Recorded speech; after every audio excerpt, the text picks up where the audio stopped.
Back then, Hoax back in the centre. MacGyver outside it, followed by .com. Then came on the inside Spectrate. Further back, Specard and Knockout. They turned for home. Identity off the fence. Heart Pouring got up on the inside. Further out, Portland Spirit behind those. Caradale. Jose Amigo on the outside of those still there. At the 350 now. Identity under pressure. Portland Spirit goes to it. Jose Amigo has claimed those.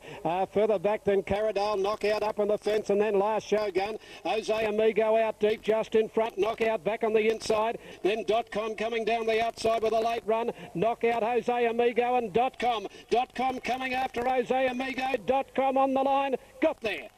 .com last stride over Jose Amigo. Knockout third. Fourth arm Last Shogun. Then came MacGyver. Further back Portland Spirit. Hoax didn't get into it from Raw Rapid. Then tell you what, I thought that halfway down the straight, I thought, gee, horse is 10 years old and he feels like he's 5. He really got to the line hard. I had a good... Well done. The 10-year-old hurdler there, number 6. .com getting up on the flat over the 1800, paid 30. Stalls this race. The Parramatta Leagues Club handicap is a Class 3 over 1200.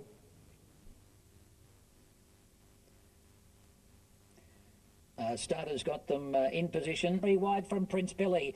Then God's Hand giving the leaders about 6 or 7, starting to improve in the centre now. He's hooking it to the outside. And further back behind it was Cinematic, but 10 of Hearts leads up for home by 2 lengths. Sun Yatsen is chasing it in second spot, but making no impression on this lead at the moment. And then Rustic Sky, Prince Billy and God's Hand is coming with a big run down the centre of the track. 10 of Hearts in front. God's Hand with every stride is going after it. 10 of Hearts is still in front with 75 to go. God's Hand looms up on the outside, finishes the better, and God's Hand beat 10 of Hearts. It's a photo for third. And then Rustic Sky, Prince Billy and God's Hand is coming with a big run down the centre of the track. 10 of Hearts in front. God's Hand with every stride is going after it. 10 of Hearts is still in front with 75 to go. God's Hand looms up on the outside, finishes the better, and God's Hand beat 10 of Hearts. It's a photo for third. Our Woody on the outside and Sun Yatsen look to be the 2 most prominent. And then we've got Prince Billy and Gold Sock, and then Sovereign General, followed by Speedy Duke. Cinematic was well back. And he's well bred by Galileo out of Blessed Be the Half to Saintly. Another winner on the day for Bart Cummings. God's Hand, Tyngland and Bart Cummings a double. 6:31.91, 60 10 of Hearts. 11.96. God's Hand, beautifully bred Galileo, Blessed.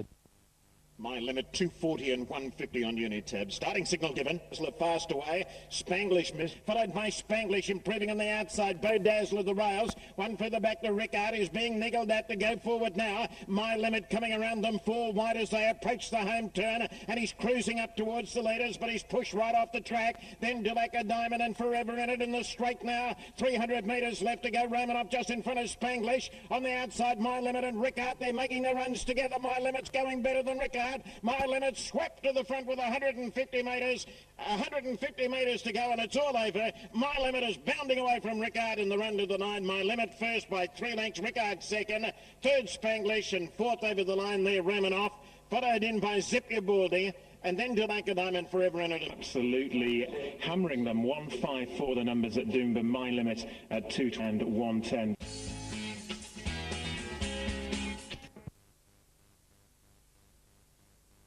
Dusty Tan began okay, teasing, snicked back early. She's back at the rear of the field and he's sliding her over behind them. He'll have to ride her for luck. Going well back, Temple of Isis, then Kiss Me First. A long way back too is Miss Twist, and then Kokonare, and teasing is last on the inside. She'll need a miracle. Coming to the bend, 450 metres left to go. Michelle Cafe in front of Amore. Dusty Tan running third. He's getting a beautiful run on the inside on teasing. Now he's looking for a gap. Sequa Blue on the outside. Michelle Cafe in front. They've got 200 metres to go. Teasing's into the clear now. She's going to come with a rush. Michelle Cafe in front. Teasing is flying on the outside. Michelle Cafe, oh look at Teasing. Brilliant win. Great ride. Teasing first. Michelle Cafe second. Dusty Tan third. Then Mini View. Fully inside on Teasing. Now he's looking for a gap. Sequa Blue on the outside. Michelle Cafe in front. They've got 200 metres to go. Teasing's into the clear now. She's going to come with a rush. Michelle Cafe in front. Teasing is flying on the outside. Michelle Cafe, oh look at Teasing. Brilliant win. Great ride. Teasing first. Michelle Cafe second. Dusty Tan third. Then Mini View. Followed in by Sequa Blue. Further Temple of Isis. I'll tell you what, Richard, a few cheers went up here at Rose Hill when Teasing got the gap very late, but boy, did she show a good turn of foot. Is that the money has come for Apache Cat, TAB number 2. The bookies bet 280 into 260. You can get even money, black figures. Plenty of it about Harada Sun. Look at the totes though. 161, TAB1, Harada Sun. Bookies take him on, but look at him there. He's a bigger unit than when we last saw him. Harada Sun's behind the line. Maybe better. They work down towards the home corner. Apache Cat's now out. He's making his move on the outside of Minson. Appraiser still has the lead. 4 wide is Harada Sun. Onalee's trying to push out. Living Veins back on the inside in traffic. And Maybe Better is last. Here's the Apache. Apache Cat strikes the front. Still on his heels is Harada Sun. Harada Sun's not getting there yet. As Apache goes for home, he got 2 lengths in front of Harada Sun, who switches back to the inside, but he's not going to get there. And Apache Cat, he won't be denied, and he is clear. Apache Cat, nice return, bring on the spring. He wins by 2.5 on Harada Sun. Onalee got 3rd from Appraiser, and then... Absolutely dominant performance here by Apache Cat. Never going to get beaten. Comprehensive victory. Harada Sun always looked to be struggling. Had no answer. $40.30 Harada Sun the place. No third dividend for Onalee. They're at Belmont for the running of the Newmarket. The race is now... No, I think, you know, if you're having a bet today, this is where you probably wouldn't back him. You'd be backing him to win the Cox Plate. You're getting, I think, $10 or $11 on TAB Sports Bet. I'd be taking that today. Thinking... Bendo and Real Mac is amazing together, straightening up. They make the turn, locked together, 2 lengths rip now. Marasco's tracking right up on the inside when they come to the 300, and he's got plenty of room to come through as is amazing. Grabs Real Mac. Marasco hugging the Dulux, bursting through quickly. Look at the Mighty M go under the 60 kilograms. Marasco put paid to is amazing and ripped. And Marasco, well, if there were any doubts about him coming back, they've been dispelled quickly. He absolutely towed them up in the Newmarket under the big weight. Marasco stormed home on the rails to beat either ripped or is amazing. In behind them, Vain Crusader, Arctic Park, Banner. And I think he's going to be one of the showcases of the Spring Carnival. Yeah, we look. Towed them up. One of the showcases of the Spring Carnival. Yeah, we look. Towed them up. Yeah, shouldn't have really been able to do that. Isn't it great when you hear the crowd in the background? It goes well, and the Liston is the next target. 60 kilos, Marasco running. Wow. No, that was very impressive because they got a little bit of a rest mid-stages there. I know Harvey got right up in the fence, but he had the weight. It was an unsuitable distance, and what a race this Liston's going to be so early in the season. I think Apache Cat will go there. I don't know if Harada... Looks like we're set for the first on the San Domenico Day, the Big Pond Handicap. Fillies are solid, and last of all, Beyonce Star. It illuminates just in front, giving a slap down the shoulder as the favourite comes up to claim it quickly. Occurrence, and Occurrence went to the lead now from Illuminates. Tressor's out of the pocket. Let Her Loose can't do any better, and Royal Payu can't win from there, but the first favourite scooted for home. It's Occurrence in front by 2 lengths. Tressor is the only danger, but I don't think it is a danger. The favourite's going well, and Occurrence down to the line. She makes it 2 straight this time in, wins it from Tressor, and Beyonce Star hit the line very strongly to get 3rd, and then Rua Payu was very one-paced in the straight, followed by Illuminates the Starlet. Right down the bottom, Truly Beautiful at 470. Few handy horses in that race, but Zupa 1 at 380 is the favourite. That's about... And the leader is El Mays, about a neck in front. Miss Fantabulous on the outside. 3 out now, Amy J. Power. Put Zupa 1 wider. Saspy's running on Will behind them. Nico Nero coming to the outside, but at the 250, and Zupa 1 let down with a sharp sprint. It raced up to join El Mays in the lead and go to the clear lead now. It's Zupa 1 from El Mays, then Amy J. Power, but here comes a promising spring start for Zupa 1. It raced away, won by 3 lengths. Amy J. Power second. El Mays held on for 3rd, I'd say, just over Saspy. Nico Nero. Look at the closers out wide. Truly Beautiful, Molotov, and Finnis Dorfer. Simons suggests that he was comparing Zupa 1 with his great galloper Bel Esprit. Maybe he's entitled to. I thought that was a sensational win.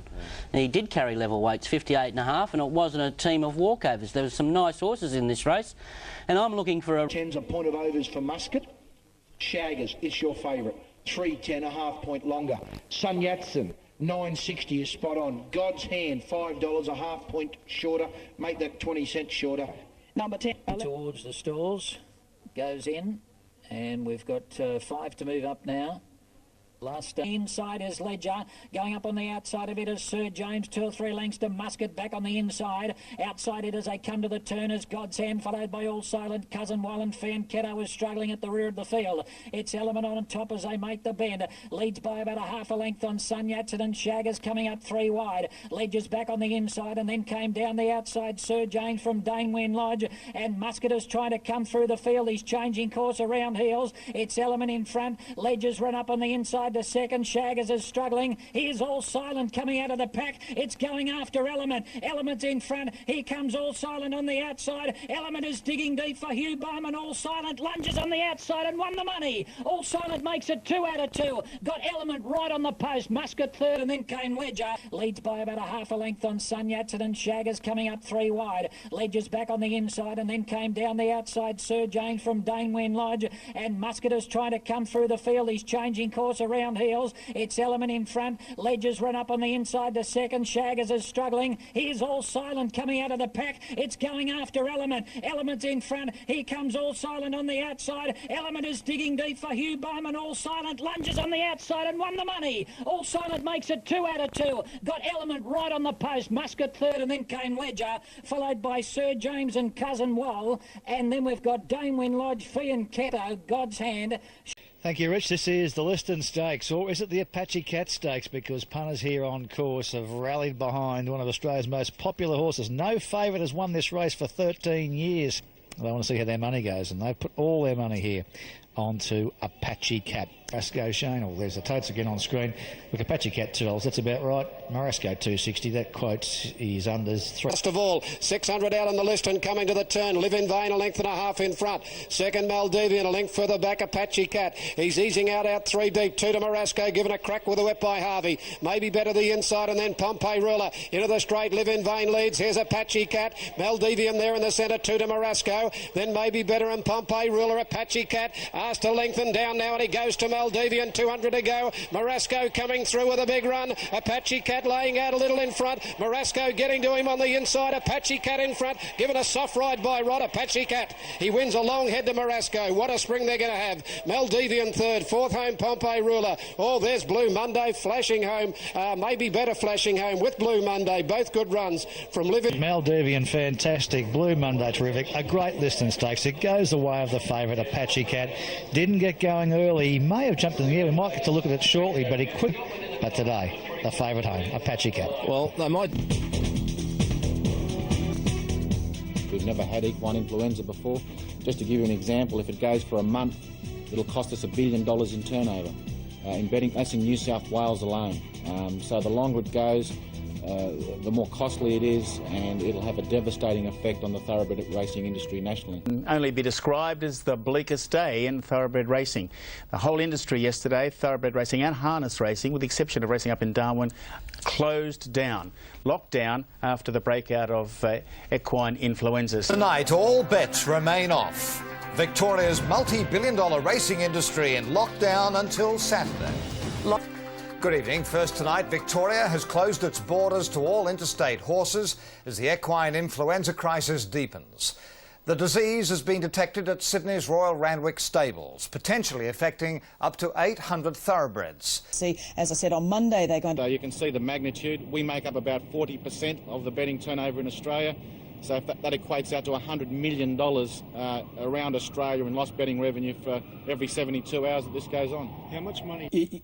We don't know. We don't know how many people it's going to affect, the families it's going to... We'll be back shortly on TV. Shocking news. Randwick's now in total lockdown. We've got more horses testing positive to EI at Randwick. Therefore, it was our worst nightmare. It's a disaster. To replace the summer carnival at around Christmas time or something like that, is that a possibility? Look, it is, Mark. I guess what we have to look at there, new influx of horses for those types of races, which would have been your Hawkesbury Cup, Villiers horses. We just really don't know. We've got to go back to the... Well, New South Wales racing is on its knees tonight after the Sydney Spring Carnival was cancelled. It is the darkest day of the industry in New South Wales, no doubt about that whatsoever. It's as I've called it, it's a natural disaster. There's 50,000 participants now that can't earn a wage out of racing. Racing isn't expected to resume in New South Wales for at least 2 months. We're just 10 minutes away. Looking forward to it. It's the real highlight here at Caulfield this afternoon. Last year it was El Segundo beating Casual Pass. But it's probably one of the better Memsey Stakes that we've seen for some years. So, on him today for what reason? Look, he's Racing. Blue Tigeroo bounced quickly. Cinque Cheddar, and the last two are El Segundo, and on the inside of it, Efficient. They've gone to the 800 metre mark and they slow up. It's Cinque Cheddar, a neck in front of Arata Sun. Ladder the Manor is out 3 wide out third. Fourth is Zupa 1. They're followed by Tip Palm Woody. Then came Miss Finland running 6th. Mecanero from Maybe Better, further back Activation. Blue Tigeroo followed by Falstaff, El Segundo, and Efficient is last of all, coming around the bend. And it's Cinque Cheddar from Arata Sun. Super 1 back on the inside, further out Ladder the Manor. Miss Finland coming down the centre from Tip Palm Woody. Arata Sun has got to the front of the 300 from Cinque Cheddar. Super 1 the rail. Miss Finland out wider from Tip Palm Woody. Arata Sun in front. Miss Finland is starting to level up, and El Segundo flying. The mighty man, Miss Finland takes the lead. Miss Finland, what an effort. A half-length Arata Sun. Third home, Tip Palm Woody, and fourth on the outside, El Segundo. Then further back was Nicanero, a gap in the race into Cinque Cheddar. Behind those, Maybe Better ran on, followed by Zupa 1, Blue Tigeroo. Ladder the Matter Efficient. Well back fell. This day last year, Miss Finland beat Arata Sun in the McNeil Stakes. On the first day of spring 2007, Miss Finland proved she is one of the stars of Australian racing, beating... I thought she was pretty dominant today. No doubt about that. Cox. She's superstar. Well, that sums it up, I think. Superstar. Starting to hear. I think superstar. Starting to hear David Hayes starting to talk her up in dulcifying, better loosen up terms. We're starting to really get the accolades that she's probably always deserved. I remember when we were Shane Arata Sun, what'd you make of him? Oh, there was a terrific run again. I mean, I quickly threw them, El Segundo. Oh, now this is fabulous. Now I reckon everything this year. If you're, I don't know what tickle pink means, but if you're in the El Segundo camp, that's what you'll be feeling at the moment. Because Colin's been saying to us all along, he's just a little behind, and I reckon that's terrific. I reckon this year, Cox Plate Day, he will be at his absolute peak. Tip on Woody. Probably put a case forward here that Arata Sun will never ever beat Miss Finland again. One did it. As spring goes on, you'll see that the cream just float higher and higher. Yeah, what is the cream though? Well, I think she is Miss Finland, and I think El Segundo is. Yeah, on dry track she is. She's got next time we look at them. Look, I thought Efficient was good for a 2-miler. Yep. Yeah, it ran on really good. The 400. To you shortly. We've got the Ian McEwen coming up here, and Oliver Rides 9 Gold Edition favourite at 2 to 1. Sorry, even money, $2 over 6 Here the Angels, who's 3 to 1. And as we speak, there's been some support for Hitty Angels. Got out to 420. That's been... It's Devil Inside from Ticklish coming to the turn. Cap Hero 3 out. The grey waits for the run back on the inside. Gold Edition from Husson Lightning. Then here the Angels. Our Maharaja stands out into the straight. She can't get out Gold Edition. They're really crowding up now. It's Ticklish, Devil Inside, Gold Edition the fence, and Husson Lightning coming at them. Gold Edition grabbed by Husson Lightning out in the middle. Our Maharaja running on, but it's Husson Lightning in front of Gold Edition. Our Maharaja and Dr. Nip in tuck. Here the Angels kick clear. Here the Angels is the one. Here the Angels. Here the Angels gets clear from Gold Edition to win. Dr. Nick and Tuck has run third, followed by Our Maharaja. Stands out. Well, Here the Angels proves his quality, remaining unbeaten. 6 out of 6 in 57.41. Records 56.1. Gold Edition got the inside run. Perhaps maybe 10, 20 metres later than it might have wanted to come for Damien. Fantastic performance, Bruce, and those totes have come through now on Super Tab. $4.20 for the winner, $1.50 to place, 9 Gold Edition, $1.20. $2.70, $2 Morasco. On course different. Apache Cat now favourite $2.40. Morasco's got the $2.50.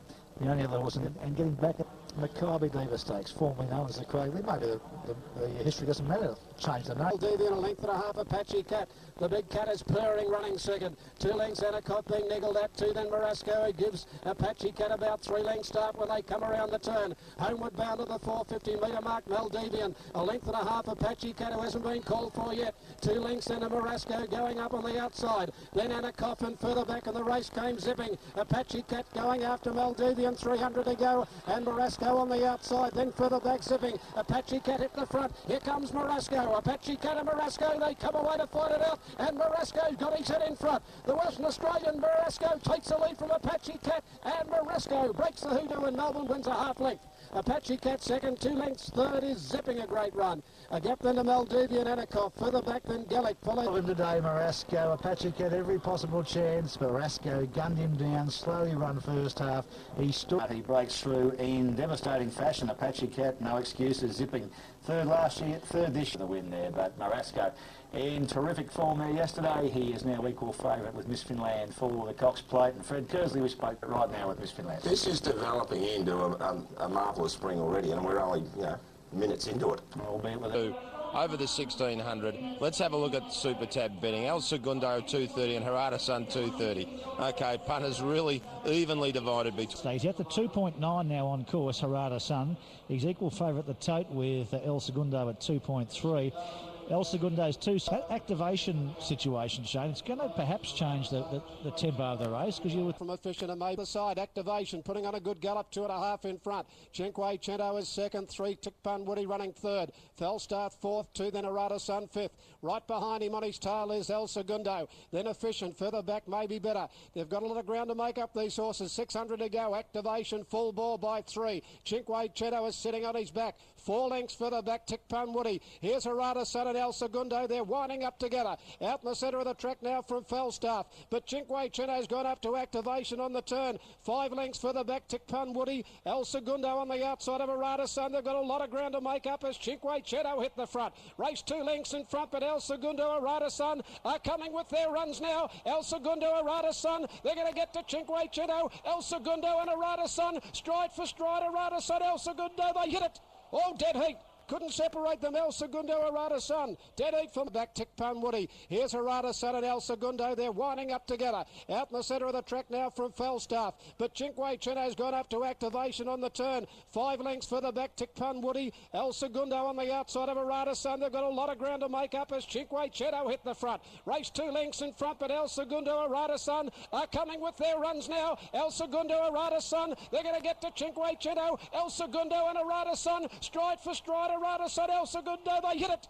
Oh, dead heat. Couldn't separate them. El Segundo, Harada Sun. Dead heat for mine. Third home, Chinque Chento, and Efficient has flown home out wide. Then Tickpun Woody from Maybe for the photo. And rightly so. Let's make the dead heat. What a great race. Both under pressure at the 600 when Chinque Chento went for home as Activation dropped off. They both found together, and they've got their heads in stride and on the line. I can't pick El Segundo.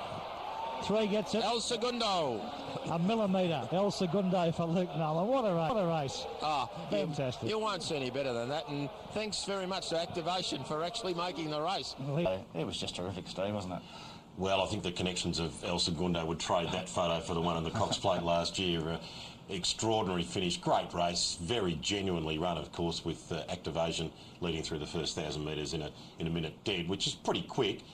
I reckon this will be a pretty good guide to the Cox Plate, actually, because they ran it like it was a hard run race, and it's probably similar to more like a 2,000 metre race than a mile race, and I reckon that those two horses have levelled themselves out as proper contenders for the Cox Plate. I know that like we're only going to have Melbourne horses for the Melbourne Cup this year. I think my first 4 numbers are already on the ticket.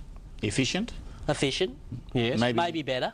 The horse of Danny O'Brien's, Master O'Reilly and Sirmione. No, you told me before, but I've got 2 of yours before I put him in. All right. He's done. He's in the Manikato Stakes from Moonee Valley. Of course, all the talk. All the talk is about Gold Edition, Here the Angels, but a horse to his old tricks again. Here the Angels. He backed straight out. 660 is value for Undue, and there's Gold Edition 270. Well, that's under. They're betting 330, and Tuck stands out into the Wonderful World. Gold Edition up to the turn, a half in front of Universal Queen. Monet Rules a length further back. Here the Angels, 4th in the turn, trying to get a run through. Then Mind Your Head and Vormister. Gold Edition a length and a half in front. Here the Angels coming to the rail, going after it. Then Monet Rules, Universal Queen. Gold Edition in front, kicks a length in front of Monet Rules. Vormister out wide is running on well, but still Gold Edition in front. Universal Queen Vormister trying hard. The mighty little grey mare, Gold Edition. Gold Edition, a half length of Vormister. A photo third, Undue or out wide, Dr. Nip and Tuck. Then Monet Rules further back. Last of all, Gold Edition. She's back and she's a Group 1 winner again, and Startha Gautsitas. And Dr. Nip and Tuck will be winning races as soon as they get away from her. Neville Saunders is on track. He's talking with Bruce. 16 wins, $2.7 million in stakes. She went out hard in 34.5, but they were all there to beat her, and they didn't. Great. Yeah, but take nothing away from the Bonnie mare. She broke their hearts, didn't she? She certainly did. Look, it's 1,200 metres. She's got that 1,200 metre speed to be a control freak, which we know that she is. Out of 7 from 17 over the 1,200, she does get her chance to dictate Gold Edition. Absolute freak mare. Felvalon's Dream at odds. Simplest a bit fractious, just about ready. A field of 11. Fourth, Fifth Shades of Stream, the inside Supreme Story. Real battle for the front at the moment. 3 lengths Rafaela, 2 to Rada, run off its legs, 12 off the lead. 4 to Inquisition last of all. Hard War pressing on the outside Sir Walter, and Weekend Hustler held the fence. They're going to straighten about 3 lengths to Simplest, watching it unfold in front. Then Shades of Julie, further back Brom, Felvalon's Dream. In the straight, Weekend Hustler again got the lead. Simplest about to come from behind them. Hard War under pressure in the middle. Sir Walter drops out, then Felvalon's Dream, Brom. Rada not in the race. It's Weekend Hustler with a kick. Got 2 lengths to Simplest, who's flat out now, and Weekend Hustler sprinting away. Hey, this is a smart horse. It's opened up 5 lengths in front of Simplest, and then Rafaela. Weekend Hustler, a brilliant win. Weekend Hustler canters home about 7 lengths. Simplest second. Simplest about to come from behind them. Hard War under pressure in the middle. Sir Walter drops out. Then Felvalon's Dream, Brom. Rada not in the race. It's Weekend Hustler with a kick. Got 2 lengths to Simplest, who's flat out now. And Weekend Hustler sprinting away. Hey, this is a smart horse. It's opened up 5 lengths in front of Simplest, and then Rafaela. Weekend Hustler, a brilliant win. Weekend Hustler canters home about 7 lengths. Simplest second, a length third Rafaelo. Then came Shades, and I think we've seen a bit of a star. No doubt about that, Brian, because they've gone within 3 100ths of the track record held by Spelling. The class record was totally smashed here. Weekend Hustler diarised in front and then said, out you go, boys, I'm too good for you, and just ran away. I'll be pleased to see it. What sort of a horse is that? Simplest ambled up to them halfway down the straight, and you seriously would have, mortgaged your house at that stage to jump aboard Simplest. No sooner as he got there, Brad Rawiller said, let's go, boy. And Weekend Hustler went. And did he go? That is a stunning victory. There's trainers running around Sandown talking, and not just Ross McDonald, talking in glowing terms of the next Group 1 star of Australian racing, and that was it, Weekend Hustler. Well, no surprise, fast overall time to boot, which I always love, near track record time. Gassed in the early part of the race and then just won contemptuously. Horse, I suppose we've only seen him do it the once, but it looked the real deal. No doubt, and that's what Brad called it, the real deal. Back to the race of the day is coming up, the Underwood Stakes, the Group 1 over 1,800 metres, and just having a chat with John Massara and his wife Chris and Alan Jones, all the crew here for Miss Finland. Today she clashes with the mighty Western Australian galloper Marasco, and we're in Finland easy. Yeah, Marasco firming in around about 20 cents here in late betting, Sir and Miss Finland. She's still the on-course favourite, but he's the one that they're going for on course. 2 lengths further back, Miss Finland. She's now out 3 deep. Back in the middle, Marasco. Getting up on the inside may be better, so they've got the favourite out 3 wide. 2 lengths further back, King of Ashford 5th. Miss Finland's gone up 6 now, followed by Marasco. Back in the middle on the inside may be better. He's niggling at Miss Finland now. Further back, Maslam's Beach, and 2 lengths to Eskimo Queen tacking on. Around the turn they come now. And it's Dane Empire grabbed by Ruby Set, and further out Anakov. Road Worker to the fence. Then Marasco. Miss Finland down the outside. Eskimo Queen got knocked over, and King of Ashford out wider on the track, but Ruby Scent down on the inside is 3 lengths in front. Marasco into the clear with Miss Finland. They're coming late now. Ruby Scent by 2. Can Miss Finland make up the ground? I don't think she can. Goodness gracious me. Ruby Scent's won the Underwood. Second home, Miss Finland. Third, Marasco. That Eskimo Queen, no luck. Followed by Maybe Better. I don't believe this. Then further back in the race, Anakov, Blue Tiger Room. It's just one of those right time, right place for a nice horse. I obviously haven't got him in any of the big races, but I don't know what happened to the champs, but the Chump's got the money. Well, he's been a revelation. I'm quite disappointed that I didn't back him myself because anything with a bit of odds, I always make sure I'm on. But I would have said he's the only horse in the picket fence form, and hopefully I can run a drum. That's what I would have said. You've won. And hopefully I can run a drum. That's what I would have said. You've won. Run first. Well done, Mick. It's a big drum. A big drum for sure. Mick Price and Dan. $54.60 if you're back to Ruby Cent, and $7.20, $1.20 Miss Finland. I think Miss Finland comes out of a reputation solid. Marasco, perhaps a bit tarnished. I just think she's looking for further. Oh, look, she obviously Really is. is. Look, she's obviously a very good mare, but we're getting carried away with our good horses. They're not a stellar lot. There you go. I'll say come they're on. not a stellar lot. You can't say that about Miss Finland. I've said it consistently this spring. About Miss Finland? About the whole group of weight for age horses. They're not a stellar lot, but they're the best we have. I agree. And What's that'll be going to good beat enough. it in the Cox Plate? Well, run of the race stuff like happened there. Miss Finland's not stellar? She's very good. Oh, she's but, stellar. I think but you're it's pretty not a hard stellar. without being a dominant performer. She's a 6-4 chance in a Cox Plate. I'm not doubting she's a champion mare, but she's not dominant. I don't She's know what the best of them. She's the best of the mares. Yeah, she's the best of them. Yeah. The lot. She is as good a filly and mare She's we've got to win seen the in the last 20 years. Well, she's got to win the Cox Plate then. She will. Okay, we'll see. Time will tell. Sir Rupert Clark Stakes, and I can tell you that it's a pretty open sort of betting race still, pretty early in the betting.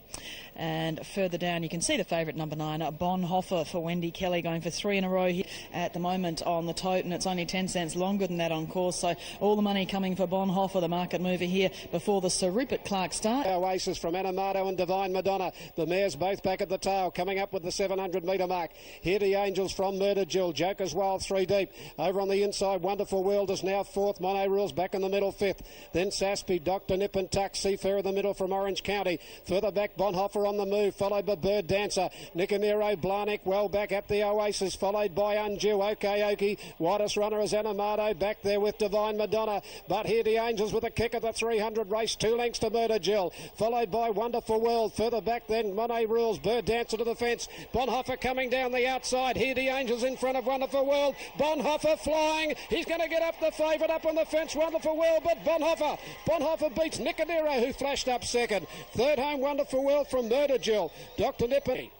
I think we're going to see some great scenes here at Caulfield. Bonhoeffer 3 in a row, giving Wendy Kelly her first Group 1 victory and doing it very easily to the line in the... Bring it to a Group 1. Her first Group 1 runner, let alone winner, as we walk. Reef. Wendy Kelly's with Bruce Clark. Not yet. She's waiting up the front there. Have a look at... Support from the crowd here today. Very, very popular. He did it! He did it! Well, I thought aside from that, honours with first and second, creditable effort, Murder Jill, very good Divine Madonna, conceded an impossible start home in 33.7, which was the quickest of the race, no surprise, and Flemington's really her track. Mares absolutely outstanding, back in the field. No luck, Divine Madonna, and also David Hayes' horse. Anamato.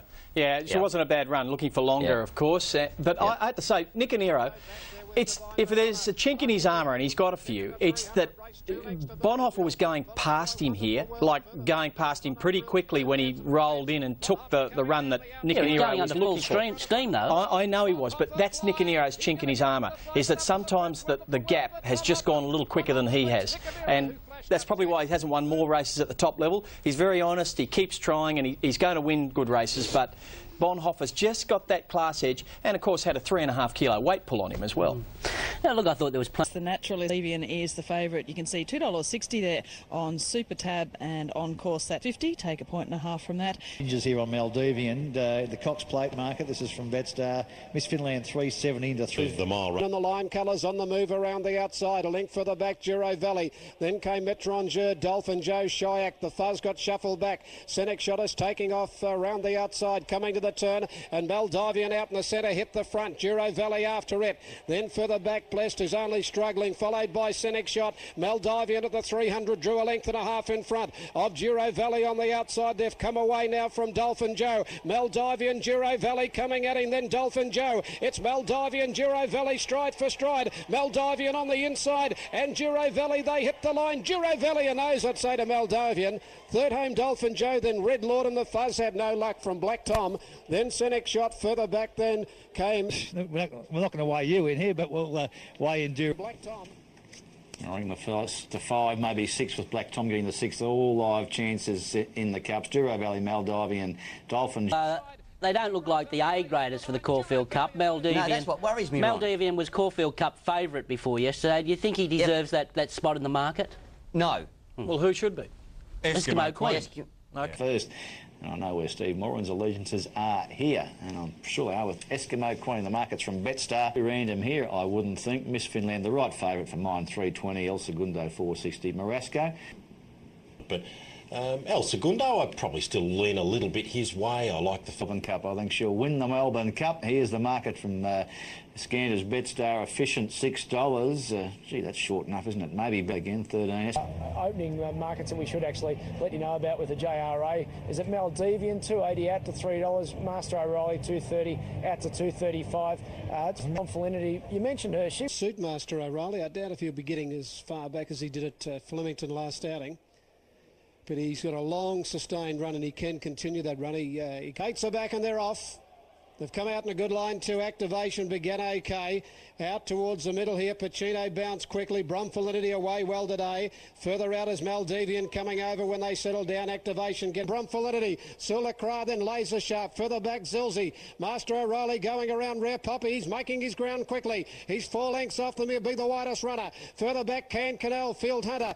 Then Tacit Agreement and Hoffmeister at the 450, and Maldivian held together. Well off the fence from Pacino. Then Activation getting up on the inside from Brumfelinity. A length further back then Laser Sharp and Master O'Reilly. They've got a lot of ground to make up because Maldivian has sprinted away. Maldivian by 4 lengths around the turn. Oh, this is his right form tonight. He's 4-5 in front of Pacino. Master O'Reilly, Brumfelinity, Field Hunter. But Maldivian's going to canter home. Maldivian, a brilliant exhibition, wins by 5 lengths to Pacino. 2 away third, Master O'Reilly, Brumfelinity fourth. Then further back, brilliant win. Yes, easy as you like there for Michael Rott on board Mel. Congratulations. $10 into $7 for the Caulfield Cup with Betstar, the son of Zabeel, the gross son of Zabeel, who backed up within 6 days and won. Pacino good on. Sort of the run you'd like to see after a horse backing up within a week, and it wasn't a gutbuster, it was more like a track gallop. I wouldn't rule the winning horse out of a Caulfield Cup. It does tend to suit some years Caulfield Cups, horses that sit up on the pace. Look, it was in time for a lot of it and then sprinted away. Didn't give those staying horses much chance to catch him because he's got too good a turn of foot, but he's a very talented horse. And anticipated race of the day here at Sandown. It features the appearance of the much hyped, and there's no lid on it here with the Weekend Hustler, Shane. The more you talk to the McDonald's, the more you get the spruik. Look at that, 110, 110, and the White Cup, the rider, 3 wide coming for home now. Weekend Hustler. Viatorian first for home from Morgan Dollar. Weekend Hustler. Willis allowed him to canter up on the outside. Then MJ Hussey. Further back then Raffaello. Now he starts to ask the favourite to let down. And Weekend Hustler on the outside gets its head in front of Morgan Dollar. Viatorian is starting to fight on. He had to put a couple behind the saddle on the Weekend Hustler. But look at him open up now. He is the real deal. Away he goes. This is the best part of him. The last 150. He is sprinting away. Good on you. You're a good horse, fella. Weekend Hustler by 3 or 4 to Viatorian. Morgan Dollar third. They're followed by MJ Hussey. He's a real deal. Not as brilliant as he was last time we saw him, Shane, but job done. Took the sit today. Lengthened at the right time. Best part of his race the last little bit.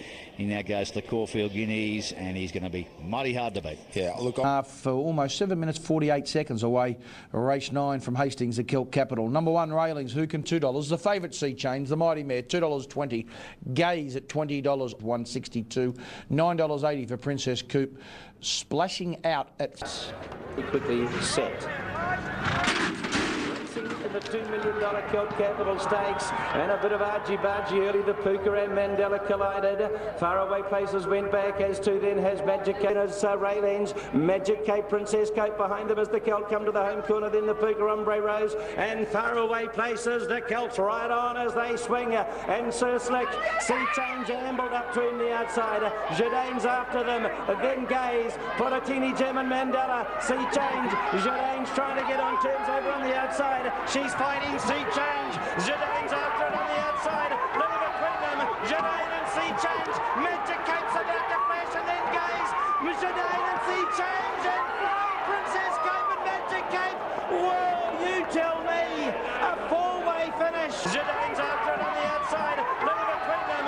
Jadane and Sea Change. Magic Cape's about to flash, and then Gaze.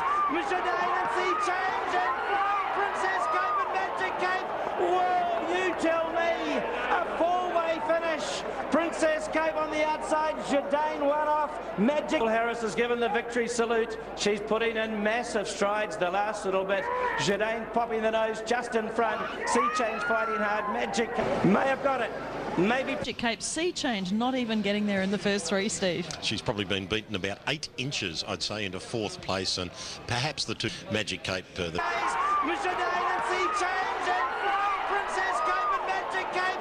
Whoa, you tell me. A 4-way finish. Princess Cape on the outside. Jadane. Yeah, great call. You tell me. I'll tell you that horse there didn't win, Jadane. It went the way of the horse on the outside. Princess Cape for Noel Harris and Mark Walker. Officially 4th. That's Jadane outside her. Magic Cape in the green. And extreme left, Princess Cape will come here for the Caulfield Cup. It was a blanket finish. You have to question probably the standard of this form relative to here. But here, Caulfield Guineas comes up next week, and well, bookies love to lay short price favourites, but I don't think this will be a good one for you. Weekend Hustler. It's looking a little bit one-sided here. Weekend Hustler is $1.85. We've laid it as much as $17. Took almost 10,000 out of it at $5. Marching is this now. Absolutely, the Caulfield Cup is very exciting. Maldivian is favourite, $7 into $5. Miss Finland wasn't there and tightened in, and there's Devil Moon. Mark Kavanagh telling us this morning. That's most likely to run there, so that market will change. Runners here and... Or hearing this, and they can ring us up and have a bet with us. But the Melbourne Cup has all been about efficient for us. It is our worst result in the spring. We're standing it for over 400,000. Most of those are roughly right on screen, but we do have an updated pool here, so we might ignore that screen you can see at the moment. We'll run through them. The Underwood, Maldivian, would you believe $7? I've taken the unders earlier in the week, Caroline. Starting to sound like Richie. Land, $1.20. There we are. We've caught up. Yep, $1.20. Pretty amazing. Oh, that's extraordinary. And Anna, but she bids to join some fantastic names, Caroline, doesn't she, with Lonhro. 100 out, and the sprint is on. Maldivian goes up to Ruby Set, who's under pressure. 2 lengths to Miss Finland. She's winding up to the outside from Atakov, then Anamato and Bromfelinity. Maldivian goes to the lead. Around the turn, Maldivian in front of Ruby Set. Miss Finland's about 3 lengths off them. She's got an enormous amount of ground to make up because Maldivian at the 250-metre mark sprints 3 lengths in front of Ruby Set. Then Miss Finland followed by Anamato. Maldivian still 2-3 in front. Now Miss Finland coming after. I think it'll be too late. Maldivian down on the fences holding Miss Finland at bay. And Maldivian a brilliant winner. 1 length and a quarter to Miss Finland. 2 lengths to Anamato third. A neck fourth to Maybe Better. Then Ruby. Oh, fantastic race. We might have seen the Caulfield Cup winner in the winner. Is Miss Finland racing like a Melbourne Cup horse? I think she is. This was Weight for Age today with 59. It's reminiscent of Rogan Josh winning a Melbourne Cup after winning the McKinnon. And I don't like saying it, but there's still more improvement in him. That's the scary thing there, isn't it? That and he drops to 52.5 next week. To give Miss Finland one speed, makes his own luck and wins as dominantly as that. Oh, certainly not, particularly stepping to the Weight for Age competition. Yes. Also, how are they going to beat him, though? It's the best Caulfield Cup trial you would have seen, Mark. Generous at this stage. Wonderful World and Bonhoeffer dominating betting on this year's Toorak handicap. Here, unfortunately, because of the horse flu. There's Divine Madonna being loaded up. We're right on start time. Let's head up to Brian Martin. 10 lengths from the lead, followed by Ladder the Manor and Divine Madonna last of all. The Toorak field at the 600. Spielmeister a neck in front. On the outside, second is Wonderful World. 2 to Nicanero inside Orange County. King of Ashford further out. Bonhoeffer on the outside. Outside it then came Divine Madonna. They turn in. They've got Spielmeister. King of Ashford and Wonderful World have hit the front together from Spielmeister. Nicanero behind them. Here's Divine Madonna and Bonhoeffer. They're coming down the centre. Wonderful World. Spielmeister fighting back. Nicanero getting out late and Divine Madonna with a late run. Wonderful World in front. Divine Madonna out wide's grabbed it. Divine Madonna takes a lead from Wonderful World. Nicanero in the centre and Divine Madonna wins the Toorak. A neck on the line. Nicanero second. I'd say a nose to Wonderful World third. Fourth is pretty interesting. Not too bad. And the first 4, 173 on 5. Mark Kavanagh. It was a cheeky dig there, Mark, but it worked. It worked. But yep. I reckon I want to back this mare in a Cox Plate. She can adapt to any sort of tempo. She can come from the back in a slowly run race. She's lethal off a fast speed, and I can just see her sprinting off the bend at Moonee Valley. I don't think I've ever seen a stable with 3 as good a hopes in a Cox Plate as Mark Kavanagh has, not even in the glory days of Bart, Tommy, Colin Hayes. CS. I don't think I've ever seen this. You're probably right. This is something extraordinary. I really think so. I think you're right. You can get $13, Divine Madonna, Ronnie. Yeah, you could have got 40s yesterday, the day before. All right. Guineas. And bookmakers remain absolutely baffled by the weight of money for Weekend Hustler It remains the raging $1.75. 2 Scenic Blast 11 on the favourite 350. Please put handcuffs on, lock that 350 in. Weekend Hustler. Morgan Dollar. The official fluck at the moment is 195, but there's only 2 or 3 bookies, but there's only 2 or 3 bookies betting that. Most of them have already been wounded and are into 180. So all the money here, Steve, is for this hot favourite, Weekend Hustler. 40 Tulloch, some 50 odd years ago, but Caroline back in 1986. All is on the warpath. They're inside the 600 and the guineas, and the leader, Husson Lightning from Murder Jill, and now Weekend Hustler gets to the outside. He lets him stride, and Weekend Hustler goes up to take the lead before the turn from Morgan Dollar, Murder Jill. Husson Lightning the fence. A gap then to Pillar of Hercules, Scenic Blast, then Shrewd Rhythm into the centre from Dandy Dollar. Weekend Hustler has hit the front around the turn on the guineas. A length in front of Scenic Blast coming after him. Then further back, Murder Jill from Shrewd Rhythm. He asked him to extend, and extend he does. He has dashed away Weekend Hustler by 2 to Scenic Blast with 150 to go. Then further back, marching, getting out and running home well. But a new star emerges. Weekend Hustler is brilliant in the guineas. Weekend Hustler wins by 2 lengths to Scenic Blast. Second, third, Shrewd Rhythm. He asked him to extend, and extend he does. He has dashed away Weekend Hustler by 2 to Scenic Blast with 150 to go. Then further back, marching, getting out and running home well. But a new star emerges. Weekend Hustler is brilliant in the guineas. Weekend Hustler wins by 2 lengths to Scenic Blast. Second, third, then Barbaric. What's the point of cushion? He's run 136.4. That's nearly a second quicker than Divine Madonna in the Toorak. He has stamped himself as a seriously good horse, Weekend Hustler. It's not the strongest guineas and so forth, but that doesn't mean he's no good. I mean, he's a superstar, and overdrive probably needed to be used, but he's just got levels beyond levels, and probably off it. This morning, confirmation comes from Timeformers that the Bible of marking horses in this country came up with a 124 rating for this horse off this win yesterday. That puts it along Lonhro's Caulfield Guineas win. The 540 Dolphin Joe's pretty spot on. Master O'Reilly, are my eyes going or what? $1.60, turn it up. It's in the black figures on track, but only... 210 about this one too, Master O'Reilly. He's now into the red. So they've played up all their winnings on Weekend Hustler. I know very big goes and lots of bets of $10,000 and $20,000 being wagered on this horse as we get day. I suppose in less. Join him from New Kid in Town. Then on the outside, Reggie from Laser Sharp. Master O'Reilly will come wide, and waiting for the runners, Dolphin Joe, and then Southern Courage they bunch. Tacit Agreement is gone. Zavit at the front from New Kid in Town. Widest runner on the outside is Master O'Reilly with Laser Sharp and Dolphin Joe behind those. Into the straight, Zavit down on the inside with a kick. A length in front, Master O'Reilly asked to let down the outside, coming after him now. Then Reggie, Dolphin Joe, and New Kid in Town. Master O'Reilly lengthening now. Here he comes. He's hit the front from Zavit. At the 200, Master O'Reilly takes the lead from Zavit, fighting back. But they're well clear of Reggie. But Master O'Reilly, the favourite, too strong. Very good Caulfield Cup trial. Master O'Reilly wins the winning edge easily by a length and a half to Zavit. 3 away, third, either Reggie or Dolphin Joe. Happy to sit out the... Very good Caulfield Cup trial. Has 50.5 with the raised weights for the Caulfield Cup. Can't be penalised. Has 50. But you saw it wind up and cover ground around it. Look, it did all the work and won very, very well. What work? Well, what about the stablemate Pacemaker? Well, can someone tell me about that? Well, hang on. The stablemate's the horse being pulled up last. That's the American horse. I was happy because I took the short price. But you know what? The stewards have shot themselves. Problem there. Well, it's a wet track. I just think he's more a Melbourne Cup horse, but I can see him charging home in a Caulfield Cup and having a flashing light on him for the Melbourne Cup. Which, really? What, the winner? Yeah, the winner. No, the winner, totally agree. Cup, Maldiving into 320 yesterday, Alan. After that, how are you shaping up here in the market? It's very, very one-sided again. We're standing... Guineas comes up on Wednesday. Now, this should be a good betting race. Alan, what are you doing? This is how we've lined them up, Bruce. We have Absolute Glam as favourite at 6. Media now the favourite. Of course, we saw that. And they're getting ready, a field of 14 at Group 1 level. This is the feature today. Serious Speed, Beaming Bella ready. W for home, extension of time, trying to get a run as they come around the turn. The leader Zarita, Antarctic Miss fighting back on the fence, again got the lead from Zarita. Then Perfect Persuasion down the outside, Just a Tune. They're followed by extension of time, getting a late run through. She's coming home well. It's Antarctic Miss on the outside. Here's Serious Speed coming at it from extension of time. Serious Speed from the back hits the lead from extension of time. Wider out Reaver Sand, but Serious Speed comes on to win. 2 lengths extension of time. Antarctic Miss third, 4-3. through the sand. Then further back, Absolute Glam, Zarita. Where do you rate her as a filly? Oh, I think she's something serious, I suppose you could say, Bruce. Serious speed. Around the bend, and she'll kick good, and she surprised me with the turn of foot she showed. Yeah, when she in the Manifold Stakes at Flemington. My feeling is to believe what you saw, Briss. Quite outstanding.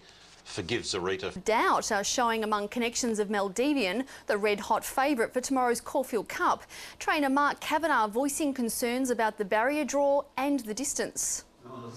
Aren't they, as we look through in that early period to Tobin. Onslaught, anybody who had the 270 was knocked, and there's been plenty of money now being shoveled on at the 260. It'll probably run 260, but a very, very tight favourite, and our money. There's no doubt she's made contact with, and she has thrashed out. There's no doubt she's made contact with Master O'Reilly. This is mayhem here. The favourite Maldivian has been released, and Amato has been released. To number 9 have all been released. So a sensation. We'll go back to the team here because Gates has been unsaddled. This is extraordinary. The Caulfield Cup favourite, $2.40 at the jump. Michael Rod, who looked to be injured. The saddle is also off Eskimo Queen, we believe, Caroline. He's cut himself. You can see that's where the blood's come from. That is Maldivian, and that's a real sensation here because you could see... They're both out. They're both officially out. Maldivian and Eskimo Queen officially out. Extraordinary for a race. In for the most massive deductions in a big race that I think I can recall. Seriously. The 2 late scratchings. The favourite is out at 4:04. Maldivian number 8 and number 16 Eskimo Queen, both scratched by Stu Ice in 2 separate incidents at the gates. The favourite out of the late. They're ready for the Caulfield Cup. The gates go back and they're off. And Anamato and Chinquay, Blue Tigeroo. 850 metres to go in the Caulfield Cup. Anakoff from Chinquay Chento. 2 lengths to Anamato, followed by Mandela. Then came Giro Valley further back than in the race. Maybe better starting a run around Scenic Shot. They're followed by Princess Cape over along the inside. Further back, Master O'Reilly. 2 lengths, Sermione Railings, followed by Blue Monday. Torquay well back, Purple Moon, Blue Tigeroo and Black Tom on the bend, and Anakoff shot away 3 lengths in front of Giro Valley and Anamato. Then came Mandela, maybe better, and Scenic Shot are winding up down the outside, and Master O'Reilly gets out as Giro Valley hits the lead. Giro Valley in front of the Caulfield Cup from Master O'Reilly coming at him. Master O'Reilly goes to Giro Valley. Then further back was Princess Cope. Master O'Reilly and Vlad Jurek have taken the lead on the Caulfield Cup, and it's Master O'Reilly by 2 lengths. Giro Valley second, third home Princess Cope. Then came Blue Monday running on the outside, then Purple Moon. They're followed further back in the race on the... Here on track, these deductions will apply. Master O'Reilly, $5.20 on the total, $2.20. Giro Valley, $2.80. Prince O'Reilly, Vlad Jurek, he's down on the line in quick time, 3rd fastest Caulfield Cup in history, quicker than Might and Power. The son of O'Reilly having only start number 19, Danny O'Brien. Down, and when he came back up, that's when he did the damage, and he cut his neck. You straight away, you're in goal, weren't you? Yeah, I was just looking at it, and I thought, oh, I just couldn't believe what was happening, and I just thought maybe if I put my hand on it, and I mean, you feel sorry for Mark Kavanagh and, you know, all the owners and his staff that have just put so much into it. You know, I mean, I can sort of go home and come back next week and have it. Played up in the gates, made a bit of a racket. She just lunged at the front of the gates, but and then she was sort of hung up and cast. She was in trouble. You looked in trouble yourself. Yeah, I was sort of stuck down in. And the first thing I heard was that Eskimo Queen was thrashing about and that she was contacting Master O'Reilly. So, sort of expecting the worst, I'd almost resigned that Master O'Reilly was out of the race, and then hoping that Giro Valley was all right because he was on the other side of her. So. And sectional's great. Yeah, certainly he is the bleeding obvious, and I would think he'd go to Flemington even with 1.5 kilos. Wouldn't stop him. I think the other run in the race was certainly Purple Moon. First 5. No matter what way you look at the race, the winner was the best Melbourne Cup trial, without a doubt. It's a matter of what penalty they give him now. Yeah, I think you're probably right. I think the other one was Purple Moon, who should have run, in my eye, 3rd, and maybe even troubled Giro Valley for 2nd if he'd had a clear run. I think he's... Across the board, Miss Finland 340 there with TAB Sportsbet, Harada Sun 5. You can get... Market and look at the top 7 and think which one of those 7 would you declare can't possibly win. It's going to be a more open Cox Plate, I think, than we... O'Reilly $5.50. He's shorter with a MedStar. Purple Away from the Schweppes 1200 metre weight for age sprint race for the first time this year, 1200 metres, and it brings together, well, the Queen and the Princess of sprinting in this country, Gold Edition and Miss Andretti. The totes there just right on start time, as Steve. Towards the 550 metre mark, Gold Edition on the inside on a good rein. Miss Andretti travelling okay outside her. They're a length and a half to let go. Tomo and Zupa 1, who's hunted along now, and 2 to reshuffles last of all. Gold Edition a length in front of Miss Andretti at the 300. 2 further back, let go. Tomo and Zupa 1. The sprint is on, and the Queens of the Turf are turning it on the turn. Gold Edition drift out and here comes Miss Andretti. They come together. Miss Andretti takes the lead from Gold Edition. Let go. Tomo getting to third. Miss Andretti starting to draw clear. She's 3/4 in front. Gold Edition not giving up without a fight, but Miss Andretti too good. The International mare by 3/4 to Gold Edition. 3 away, third in the race. Let go. Tomo again. With this, well, she's a great champion. She's the best sprinting mare in the world, and I wouldn't be too unhappy about taking on any sprinter in the world with her. The full credit to Gold Edition. She's a marvellous mare. She's near on unbeatable. This mare the only one who can probably beat her at times. Concur with that, Bress. You finally got off the Gold Edition. 18 wins from 27, the 66% champion strike rate, and she's now met Gold Edition, who is freakish in her own right, and beaten on her merits twice. And what we saw on our track, I think Miss Andretti on today's performance would be unbeatable round Moonee Valley. We'll see how she dances at Flemington. We may be able to improve a little. You enjoy very best, and the best horse won on the day. Well, how's she going to dance at Flemington, Michael? Well, she's won up the straight, so, you know, I think, I agree with Ron. I think it'll be a great clash again. I mean, Moonee... Done. The Cox Plate is still one of the most wide open in years. Harada Sun has now joined Miss Finland as favourite. El Segundo at $7.50 and $7 has been back. So they're the final Cox Plate, Brian Martin. Good on to Caroline. Yes, they're getting ready for the big race. Divine Madonna coming in. They're moving into Harada Sun in front of the 1,000 metre mark. Devil Moon is second, third on the inside, Miss Finland. They're not going hard on the plate at the moment. Then came Wonderful World fourth. A length and a half to Eskimo Queen. 1 further back running sixth is El Segundo. 2 then over on the inside, Divine Madonna. Outside it, Ladder the Manor. 1 further back, Efficient, a length into Nicanero. 2 lengths to Zipping, and the last pair, Marasco and Magic Kate. Off the bottom turn at the 800 metre mark. Harada Sun dictates the terms. In the Cox Plate up the side by 3/4 to Devil Moon. Wonderful World's gone up third. Miss Finland trying to get off the fence fourth. El Segundo coming into it fifth now. Running on there, followed by Eskimo Queen. Divine Madonna getting out and further back, Ladder the Manor. Then came Efficient. It's a great race, 500 to go. The sprint is right on. Wonderful World, Harada Sun and Devil Moon in the Manor. They're followed further back by El Segundo getting out and Divine Madonna running on. Then Miss Finland, they turn for home. Wonderful World's got its head in front of Harada Sun, and here comes El Segundo. El Segundo winding up after Wonderful World. El Segundo's gone to Wonderful World, followed by Harada Sun. El Segundo, some unfinished business from last year, he ducked in, but El Segundo wins the Cox Plate by 2 lengths. Wonderful World second, Harada Sun third. Miss Finland fourth, then further back in the race, Eskimo Queen. Zipping, followed by Wonderful World's got its head in front of Harada Sun, and here comes El Segundo. El Segundo winding up after Wonderful World. El Segundo's gone to Wonderful World, followed by Harada Sun. El Segundo, some unfinished business from last year, he ducked in, but El Segundo wins the Cox Plate by 2 lengths. Wonderful World second, Harada Sun third. Miss Finland fourth, then further back in the race, Eskimo Queen. Zipping, followed by Devil Moon Efficient. Well back Marasco, then came to... My own, but couldn't get it. How do you say for a moment like this though, Cole? Does it happen right here and there? Yeah, well, we're pretty bullish really going into the race. Quietly, you don't like to be too cocky, but we just thought horse was going a little better than last year. The race pen. World graduating from living winner. There's your totes, 5.90 and 2.20, 8.31. Somewhat bizarre as well. They went 8 lengths slower early than they did last year. They went 15 lengths slower than the average. They went 25 lengths slower than Might and Power. It was the tempo of the race, but a deserved winner. That first 7 coming to the corner, or the first 7 home, typifies what you were talking about earlier. Absolutely, and as Colin Little has so often said, his horse El Segundo can outsprint any other in the land, and I would say... All right, mate. Ask me at 12 o'clock tonight when I'm blind drunk. Okay, mate. Well done. Good luck to you. You deserve it. I think he might have had a big night, Luke, and good on you.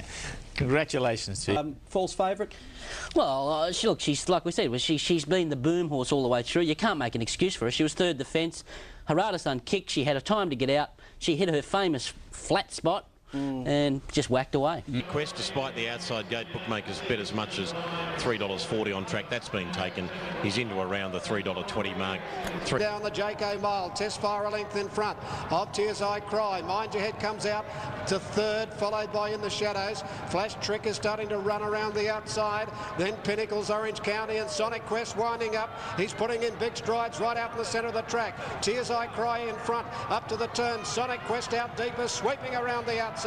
Then further back, Pinnacles getting out from Mind Your Head. Flash Trick further back in the shadows, dropped out, but Sonic Quest has hit the front, turning for home. From Tears I Cry, Pinnacles, then Flash Trick and Dr. Nip and Tuck, but it's Sonic Quest and Nick Lick right out in the centre, a mile in front, and Sonic Quest is brilliant. It's Sonic Quest by 3 lengths in the run home. Second might go Orange County, a nose to either Tears I Cry or Emerald Jack. Then Pinnacles, Flash Trick, Dr. Nip and Tuck. For him, $3.10, $1.60, $2.80 for second, and 6-year-old now. He's hardly had any racing, you know.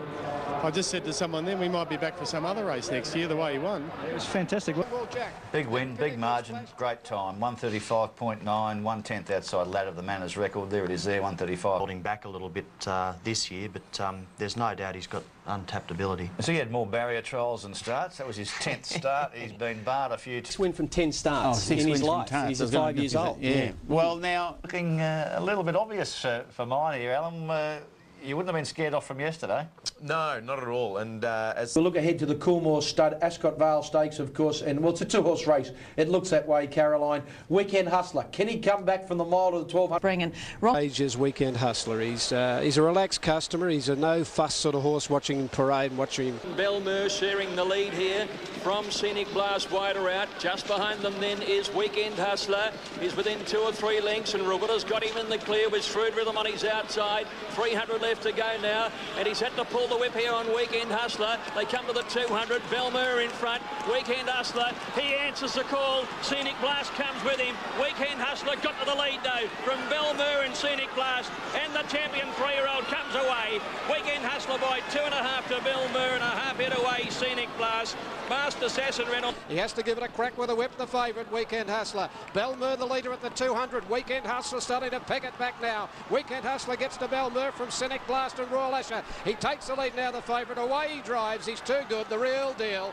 Weekend Hustler, brilliant win again. He wins by 2 lengths to either Scenic Blast or Belmer. Then 4. No, and but this horse, he's a superstar. He's just, his engine goes into overdrive and then still got a kick there. And you know, it's hard to say something about this horse. He's just so good. And don't forget, he's coming back from a mile here. That is a good sign, isn't it, that he responds. Yeah. There's a bit of racehorse about him as well as freakish raw talent. Optimum racing distance, do you think? Well, I don't know. It doesn't matter. He's effective at anything, isn't he? Yeah, well, on his pedigree, you get in about the 5th dam, you've got Battle Heights and a lot of 2-milers in it. And, you know, if he can sprint like that at the end of the 2 mile, it'll be hard to beat. Hard to think. I think the sky could be the limit for this bloke. I think we've unearthed a superstar here, and I'm a serious superstar. And a point in time, and you know, they've just come here in a season where they've run into an absolute superstar. Well, is he a superstar? Oh, we yeah. downgrade the form sometimes. We haven't got the Sydney 3-year-olds. Richard, where do you? No, I've got him as a superstar. There wouldn't be a Sydney 3-year-old come down here and beat him yesterday or at the Caulfield Guineas. I've got no doubt he's the best 3-year-old in the country. 2,000 metres for the Mackinnon Stakes. Yeah, it's beautiful too, Bruce. For Zipping, that's close to the mark. The favourite, though, is number 10, Harada Sun, $3.50 in favourite, and that's pretty much exactly what you're getting on course.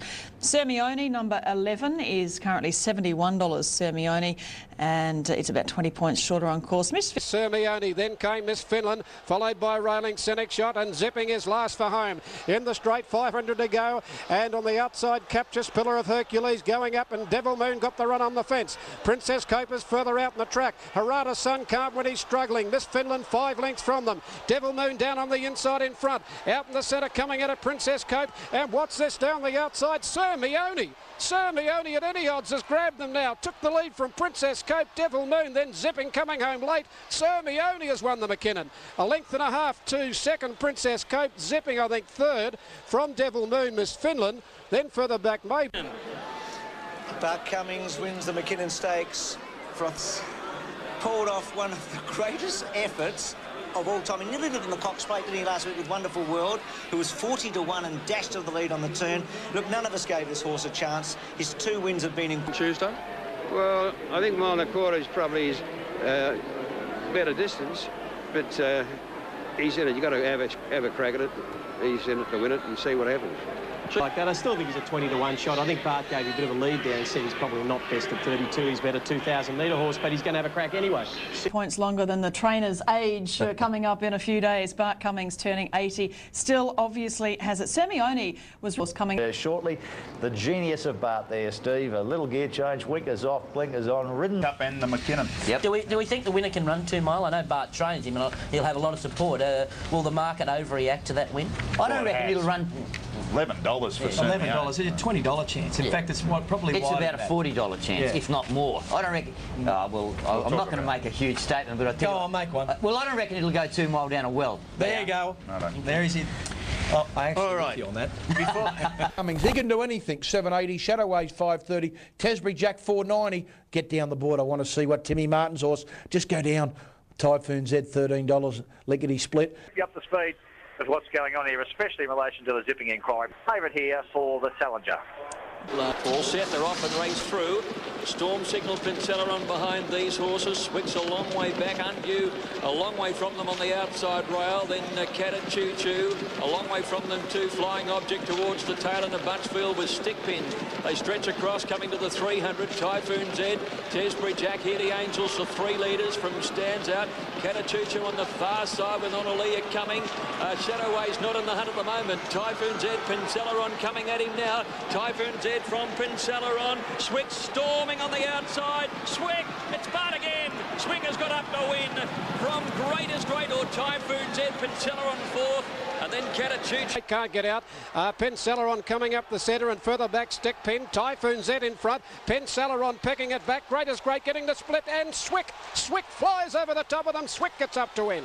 Swick a half length to either Greatest Great, Typhoon Z and Pincella a great finish just behind those cats. It's the biggest name in racing, isn't it? Bart Cummings, he's won the McKinnon and now he's won the Seppelt Challenger. I don't think Bart's had a double on Derby Day for about 15 years, so to have one today, last year it would have been a Group 1 double, but they've downgraded this race to a Group 2. But to have a look at the big race on... No surprise. With the track playing so good there at Flemington, Divine Madonna, you can see her sailing down the outside. She won over this distance 12. Gale, she's thrown into this level weights with these other mares. Well, she'd be giving them a whole heap of weight if it was a handicap. So if handicaps mean anything, she's the best weighted horse in the field. She's an outstanding miler. Towards the middle, Cinquecento joining in. Translate wider out. Bellini Rose under the whip. Let's see Divine Madonna. She's the widest runner. She's being wound up by Rod. He's got the whip out on her now. Translate went to the lead at the 250 metre. Here comes a Bonnie mare now. It's Divine Madonna sweeping down the outskirts to tackle Translate. She's hit the front now and it's a good medal for 3rd. Divine Madonna in front. Translate bending well, but Divine Madonna, too good, she's a superstar. Won it by a length, Translate. Red Baloo grabs the 3rd from either Bronfelinity or Cinquecento. And the race by Bronfelinity, Brolaga. Cinque. Oh, what a fabulous mare. She's won more than $2 million after that today. Her 4th Group 1 win and the 4th Group 1 for Mark Kavanagh this spring. And look at the big race on Tuesday, the Melbourne Cup, and Dominic Byrne. He joins us at this time each and every year. Lovely to see you, Dominic, even though it's so the Cup this year. I'm very impressed with Marler. I think Marler's got all the stats to win. He's progressive. He's only retarded rating once in his life. He has something very in common with Makybe. Makybe had her 8th run here at age 3 years and 11 months when she won the Queen Elizabeth at Flemington. And I see no reason why Marler won't win the Cup. Rod is to ride. He comes out of a suspect derby when you look back on it last year. He was. You didn't say that last year. No, you were claiming him the next big thing. Yeah, well, hasn't won a race since. He has been disappointing. Yeah. Last year he won the derby with a bias. Everyone knows the rail was the go last year, and it was a beautiful ride by Michael Rod to take advantage of that. And I argued strongly he shouldn't run in the Cup last year, and he did himself a favour, the horse, and didn't end up running. But he really does look under the odds here. He isn't in the same form as last year, and he'd be very doubtful to win. We should mention he was pretty average in a Cox Plate, not under suit, Steve. No, certainly wasn't. Look, I don't give this horse any possible chance. I thought his win in the Derby, courtesy of a brilliant ride last year against ordinary opposition, was flattering, and I would fall out of the stand if Efficient won the Melbourne Cup. Turf? Yeah, look at Efficient. Hindsight in racing, a great thing, isn't it? If we'd all sat here the day after the Derby last year, we'd be thinking this horse is the next Melbourne Cup winner in 2007. Just hasn't worked out for him. Disappointed. The bottom one, Marla, this is the one I like, and it's drawn nicely too at barrier 6. Stephen Baxter is 12 days before the St Ledger, yes. And there's no doubt he would have got, I think, an extra kilo and a half or two more had Mr Carpenter had access to that last start. It's a phenomenal performance, and on that rating, there's a lot of form lines going into that race to prove the time form rating of 118.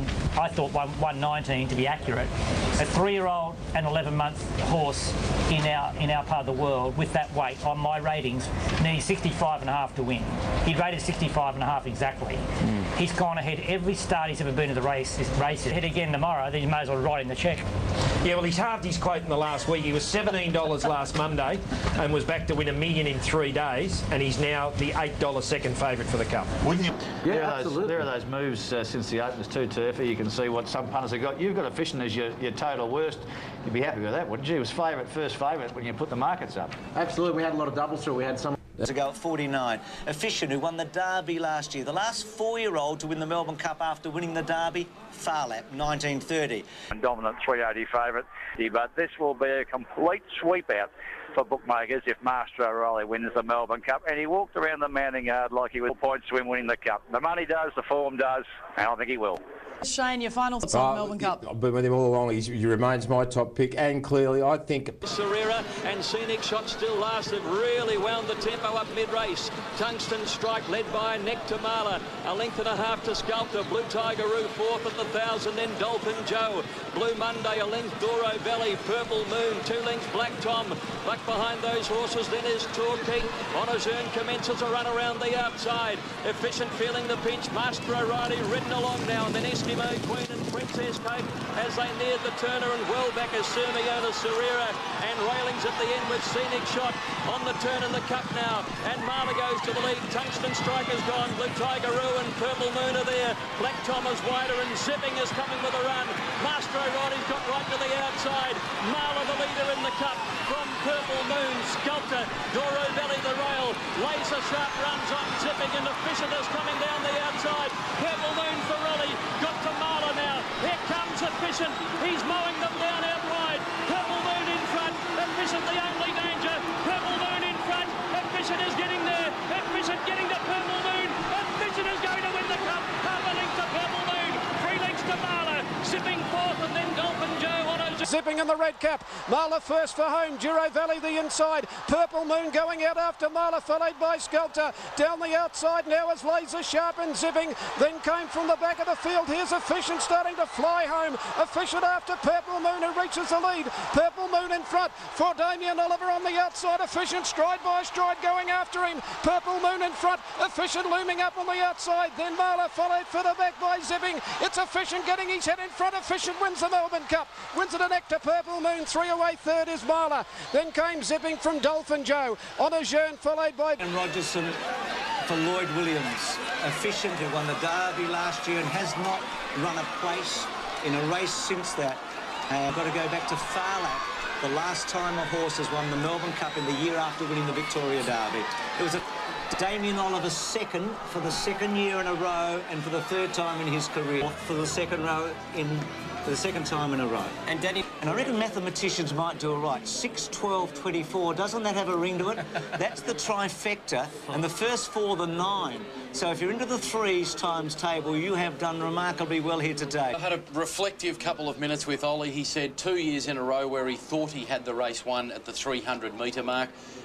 Once he'd gone and had a look at the replay, though, his opinion changed. He said Efficient deserved to win. He covered 6 lengths more than me around the last bend, and my horse had his chance. So he was a different type of campaign to what sometimes we're used to, and Lloyd opted to do the same as what he did with Zipping. How confident were you that it had run the 3,200 metres? Because that was the question We know he won the Derby, but nothing's come out of the Derby, and his form wasn't all that good. Yeah, but his form was over the 2,500 metres, and he showed that he can run it out strong. So I was pretty confident he would run it. I mean, this was a race he's been set for the whole year, and this is probably a race Lloyd did buy the horse for. So. Well, Bruce, she's won over $3 million and 69,000, if you like, folks. She's had the 35 starts and 17 wins, 11 seconds and 1/3. Would you dappled right up? This is the one we're talking about, Miss Andretti. She's won 18 of her 27, and as regarded by most as a match race between these two mighty sprinting mares, and I think been taken a lot. Really great horses go through a period, I reckon, in their career where they almost become unbeatable, and it's proven they all get done unless you're Graham Felliner and retire after 9 starts. But this mare's almost at that point, I reckon. It's a zone and it's a try. Golden Ditch and jump well from 3, and Miss Andretti got away quickly alongside of her. Stands out, and Zwicky's in behind the 2 speeding mares.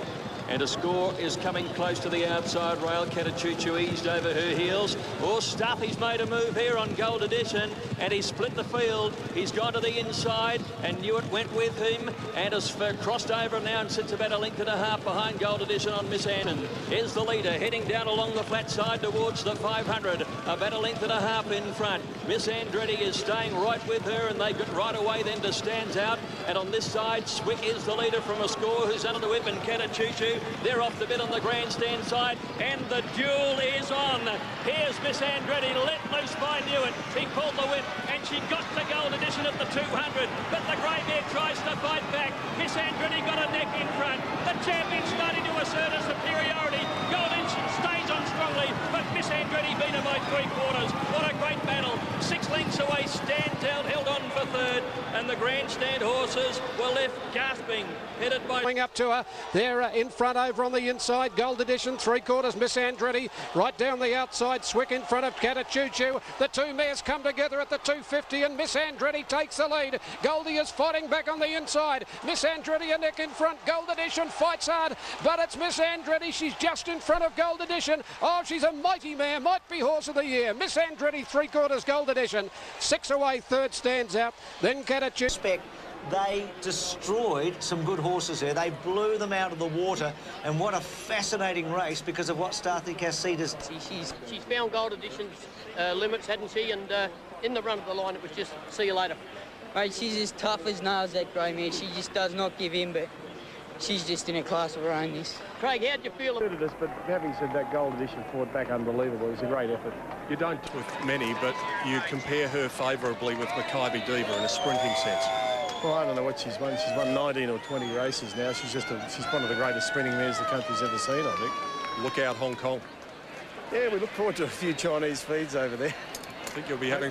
Craig Newitt was smart enough to come back and sit on our wheel, and so whether it's a bike race or a foot race or a horse race, if the horse sits on you and you do all the hard work, they'll jump on you. But as usual, the best horse won on the day, and wonderful horse race and worth going a long way to see, and it was very tactical. And look, I think she raced right at her absolute best, Gold Edition. She's just meeting a great racehorse, and that's also evidenced by the fact that the Salinger winner's 10 lengths astern, labouring, you know? Yes, exactly. Good point. Time. I've never seen a better sprinting mare ever. I don't think you have, but I can't think of a better sprinting mare anywhere ever up to 1,200 metres. Can anyone else? Can you think of one that might be in that category?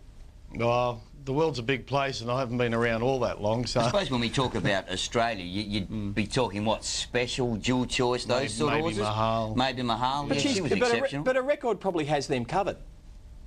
Oh, look, you're probably right. Well, I think... Day of the Carnival, and it's Weekend Hustler, the champion 3-year-old in the Emirates Stakes. $2, even money in the old language, good support. 5 now for number 11, the favourite Weekend Hustler. Here's Brian Martin for the Call of the Emirates. There was Roman Squire, there was Specking, and back out of point as I speak. One at stupid odds. Tears I Cry, right down the bottom there. In 50 points, but it had plenty to come in, I can tell you. Wonderful World on the outside of Sonic Quest, 2 Lad of the Manor. They're coming near to the home turn now. Then Tears I Cry and Bird Dancer as they swing around the turn. Into the straight now, Lord of the Dance by a length and a half. Being shaken up second, Weekend Hustler. Shinzig under the whip, and then Sonic Quest is in the clear and running on. Further back, Mr. Baritone, Wonderful World. Tears I Cry is coming home fairly well. It's Lord of the Dance being tackled by Weekend Hustler. Shinzig in the middle. Here's Tears I Cry starting to join in with a big run down the outside, and Nikita Berryman hits the lead. Bird Dancer's flashing home now. It's Tears I Cry in front though by a length and a half, a surprise, and Tears I Cry wins from Bird Dancer. Shinzig has grabbed third, close for Valedictum or Dr. Nippentuck, then Roman Squire. Further back in the field, Nicanero out wide from Orange County. Weekend Hustler has finished in the middle of the pack in company with Lord of the Dance. They did too much early. Today here for Nikita Berryman. Going up to Lord of the Dance from Shinzig, then Sonic Quest followed by Mr. Baritone. Wonderful World coming down the outside, and then Valedictum at the 400-metre mark. Weekend Hustler, Shinzig, Lord of the Dance fighting on further out. Sonic Quest coming at them. Tears I Cry on the outside. The Boulders ranged up. Then Orange County further out. Tears I Cry has raced up and hit the front from Shinzig. Bird Dancer further back, and then Dr. Nip and Tuck. Tears I Cry in front, and Tears I Cry. What a boil over this is. Tears I Cry has won just from Bird Dancer, Shinzig, Dr. Nip and Tuck from Valedictum. 63.50 on Super Tab. On course, as we said, came in from 150 to 1 to 100 to 1, but still enormous odds. Results you'll ever see. The only tears that Nikita will be crying are tears of joy, the same tears that the bookies will be now wiping from their eyes. What a total wipeout. We just saw the jackpot. New South Wales, nobody had it. And in Unitab, it's over $1 million, but we feel out of... with the flexi betting you can do these days, I doubt the pool would have been 1.1. In a trickle of money, it was 150 to 1 into 100 to 1, and I have literally in the last few seconds confirmed on the phone with Sydney punter Sean Bartholomew that it was his money. He's claimed a Darwin bookmaker for a bet of 150,000 to 1,000, Tears I Cry, and then got as much of the 150s from along the rails for smaller bets here. For its jumps racing carnival in May, Warrnambool, they often use the beach as well. Look, wow. There we go. The joint will be alive in Warrnambool, I can tell you right now, in Port Fairy, which is a lovely spot up that way. There's some fantastic people that have come from that racing neck of the woods. Have a look at you, love. Get a tape of that, you won't forget it. will be pumping tonight down there at Warrnambool. Good on you, Dale. That is good. Down there at Warrnambool. Good on you, Dale. That is gorgeous, isn't it? Nikita, we've had so much fun with him. He's just a great little horse, and Nikita, you've just done a great job. Oh my God, I can't imagine this. I've never had a runner in Melbourne until this year. Haven't seen it, you must see it. The owner of Tears I Cry, Anne McGrath, who is the clerk of the course at Warrnambool and who bred the horse, was there when Tears I Cry was foaled, has raised the horse, owns it outright. Her reaction when the race was won, it's the greatest vision racing will ever have, because it shows to people, if racing's all about how much money you spend, then racing will become Formula One and no one will want to play. Its greatest strength is that people like Anne, it's the greatest vision racing will ever have, because it shows to people, if racing's all about how much money you spend, then racing will become Formula One and no one will want to play. Its greatest strength is that people like Anne can beat all the superstars, all the millionaires, and enjoy it more than they ever do. And I think that is the most outstanding vision you'll see all year. It's just for you, because when you see this, look at Anne there in the black dress with a hand over her mouth, the absolute joy and elation on that woman's face. She, look at this. No one else in the stands backed it. It's the best ever. And the bloke standing beside him, who we just saw briefly, he didn't know. He doesn't know them. He didn't know what was going on. But I didn't think the person in the middle knew something to start with either. But I tell you something. Aspect of racing, but to see Ciaron Maher, Nikita Berryman and those connections bask in the glory of Group 1 success over the Cup Carnival, it really hits home that racing is a terrific sport to be involved in, because it's not all about the rich and the famous. And I'm sure there'll be some comments following this race. This is the Hong Kong Sprint Trial, a lead up to the... No cover. Regency Horse sits fourth on the rails. Then Absolute Champion, Sacred Kingdom. A length and a half to Sunny Singh. Medic Power is tracking up behind Sacred Kingdom onto the bend. From Planet Ruler is hard at it. And Flaming Lamborghini is last as they turn. Natural Blitz is under siege now by Scintillation, who's coursed deep all of the way. Now Absolute Champion's looking for run underneath him. Sacred Kingdom goes to the outside. And in the twinkling of an eye, Sacred Kingdom put paid to Scintillation. Absolute Champion staying on. Then Flaming Lamborghini, Medic Power can't get them, but look at this raw Sacred Kingdom. He's tearing away from Absolute Champion, and Sacred Kingdom, he's down, bolts in. Well, that was an astonishing win. 2 3/4, 1 3/4. A new track record yet again, 1:7.5. Sacred Kingdom number 3, $18. Started odds on. Show, and I still remember the words of Lee Freeman when you interviewed him following that win, and he said they want to be bloody good to beat her. I think they'll have to be too. Well, I think they are pretty good. Sacred Kingdom clearly is. I think just of missing low flying over 1,200 metres. This horse has won 7 from 8 now, and this is the horse that Danny Nikolic was involved with. He won his first 5 races on him, and then he was beaten off him and he was sacked off him, and it sent Danny packing back to Sydney. I heard one of the commentators in Hong Kong say, "Oh, Danny would have been excited with that win yesterday." Well, like hell, I reckon he would have put his foot through the TV. Yeah, I'll tell you what, if Miss Andretti gets there right, and you never can tell. She's got to travel from here. She's got to go over to their, their climate, all those sorts of things. So if she gets there at 100%, I don't have any worries about the horses that finish second, third, and fourth, and fifth. But I tell you what, he could beat her. The win. Blue, Michael Rod, midgate draw. Let's go to Brian for the call. Good on you, Bruce. Yes, coming into line here. This a little bit slow to get going with Rusky Yaya. Coolism bounce quickly. So too did Dr. Pringle on the inside, and we're good for it starting to run forth. 2 lengths behind it, Daz Run niggled that at the moment, followed by Stall Gift. Rusky Yaya, Largo Lad, Ruba Rex, and he set a dove last of all. Into the straight they race, and Coolism quickly hit the front. Validator after it, we're good for it, dropped out. Daz Run a good way off them and getting up on the fence. Largo Lad, Coolism in front. Largo Lad railed up now to join it. 2 lengths in Validator, Daz Run not doing enough, followed by Dr. Billings, but up on the inside goes Largo Lad, same as the first, hard on the rail, and Largo Lad races away, wins 4 or 5 lengths. Great go for the Miners. He set a dove out wide, may have grabbed it. Dove out wide, may have grabbed it. A wall of the others, Validators there with Ruba. Bendigo, numbers 6, 5, 7 and 10. Number 6, Largo Lad, 541.70. Number 5, Hint Centre Dove at $8.20. Between Osvisha, Largo Lad and Apple Crumble. It was a good move for Apple Crumble early. We'll just start the mounting yard and then we'll go back to Doomben. And there he is, the big fella, Largo Lad. He's touched $3 into 280. On the railers, he's here from Bioko. Largo Lad's in a real nasty spot on the fence. Apple Crumble outside of the big horse, and 2 lengths away is Oro Tuck away. Outside of it, Bioko. They were followed by Apple Crumble, yet to peel. Largo Lad's bailed up on the fence. Ollie's coming out on Oro Rojo as they start to sprint. Osvisha at the 550, a neck in front of Validator with Bioko striding into it. Largo Lad's back last. He's only 5 from the speed as they turn. Coming up to the bend, Osvisha under a grip, still leads from Validator. Bioko, Apple Crumble, Oro Rojo. Largo Lad's come to the extreme outside, but he's 5 off them as they turn. Osvisha rails strongly in front of Validator and Bioko. Largo Lad's got 4 to make up as Osvisha flattens in front. Here comes Bioko on the outside, and Largo Lad, look at him come. He's rocketing down the outside, Largo Lad. The big horse monster them 50 metres out, and he's bolted it in.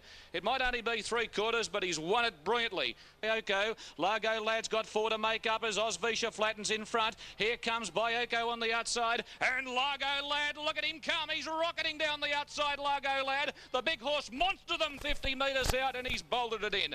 It might only be 3/4, but he's won it brilliantly. Bioko's second, Oro Rojo in a photo with He's Here in Validator. Well back Apple Crumble, and Osvisha collapsed in the straight and finished a long last. He's a star in the making, this horse, Largo Lad. He's only won a Bendigo maiden and now a City Saturday race, but that was outstanding because they crawled the first 1,000 in 61.7. The leader to winning post home is 35-1. He's broken 35. He's in the low 34s home. It wasn't the right race for him, but it's the right result for him. What a horse. And did it on his big ear too. Now listen. When he did that, really coming to the 600 even, they're still going slow, and he was couldn't win from where he was. And in 20 metres, I was never going to get beaten. That's an exciting effort. Now, Weekend Hustler's already a Group 1 winner. Can this horse get to that level? Look, this horse is just definitely potentially a pretty handy horse, and you can't see him not developing for next preparation.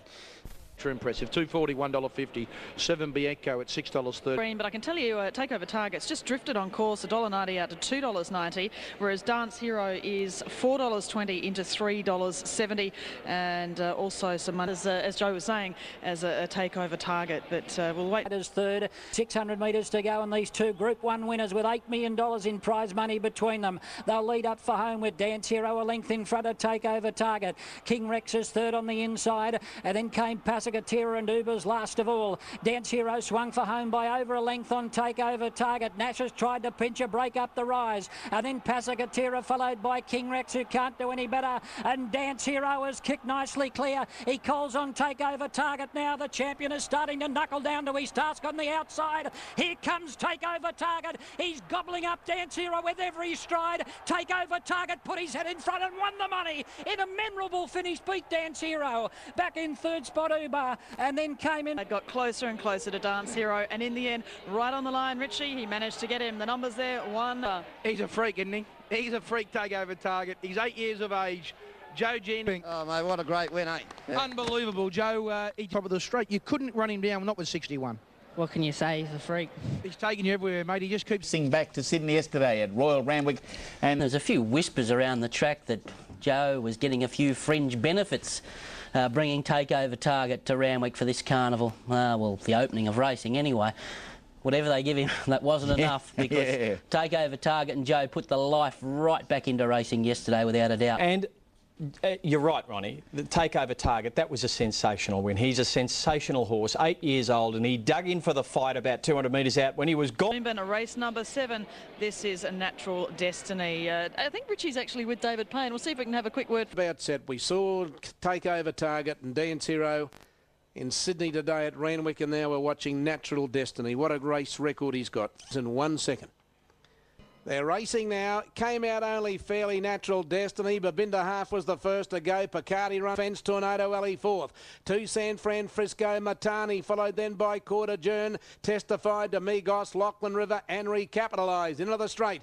And the leader is Babinda Half. Natural Destiny second on the outside of Picardi Run, just taking a little while to quicken up. Collis is forced to go for the whip. Babinda Half joined by Picardi Run, and now Natural Destiny now knuckling down. Then Matani and Tornado Alley. Natural Destiny on the outside. Picardi Run. Matani's coming late. They hit it. Matani's bloused them. Matani's beaten Natural Destiny right on the peg. It's a photo for third. Picardi Run. Down the heavily backed odds-on favourite, Natural Destiny, who was never travelling like a $1.30, $1.40 chance. He's gone under by... Back, peeled off.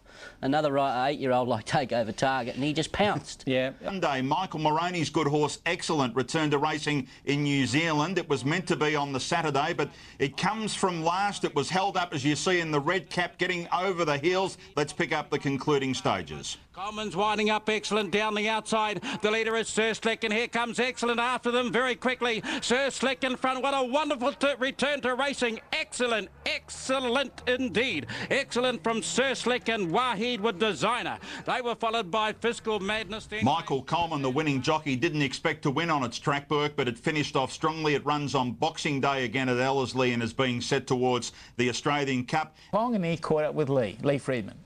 Here we are at Sha Tin. I'm about to be joined. So summing up, all's well in the camp. What are you expecting on Sunday? Win. He's very bullish.